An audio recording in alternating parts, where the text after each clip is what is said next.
ഒരു ഫാരിസിക്കാരൻ അത്യാവശ്യം ഫുഡ് പാചകം ചെയ്യാൻ അറിയുന്ന ആളാ. മൂപ്പര് നല്ലൊരു ഫുഡ് ഉണ്ടാക്കിയിട്ട് നബി സല്ലല്ലാഹു അലൈഹി വസല്ലം തങ്ങളെ ക്ഷണിച്ചു. നബിയെ ഫുഡ് ഉണ്ട്. അപ്പൊ നബി തങ്ങൾ വെച്ച് ആയിഷുവിനെ കൂട്ടണോന്ന് ചോദിച്ചു. ആയിഷു എന്നാ വിളിക്കല് സ്നേഹം കൊണ്ട്.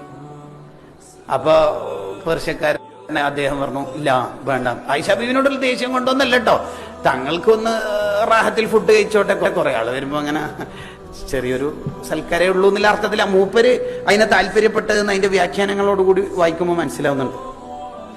അപ്പൊ തങ്ങള് പോയിട്ടില്ല. രണ്ടാമതായാലും അല്ല നബി തങ്ങളല്ലേ നമ്മ കാത്തുക്കുന്ന അവിടെ വരി ആയിഷുവിനെ കൂട്ടണമെന്ന് രണ്ടാമതും ചോദിച്ചു. വേണ്ട ഇല്ല വേണ്ട. അങ്ങനെ മൂപ്പര് മുമ്പിൽ കാണു, തങ്ങളെ കാണുന്നില്ലല്ല. മൂന്നാമതും പോയിട്ട് തങ്ങളോട് വിളിച്ച് നബിയെ നമ്മൾ തങ്ങളല്ലേ വിളിച്ചേക്കണത്, തങ്ങളെന്താ വരാത്തത്?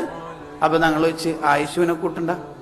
എന്നാ കൂട്ടിക്കൊന്നു. അപ്പൊ തങ്ങൾ ആയിഷ എന്നെ വിളിച്ചിട്ടുണ്ട്. ഇങ്ങനെ എല്ലാവരും ഉണ്ടായാലും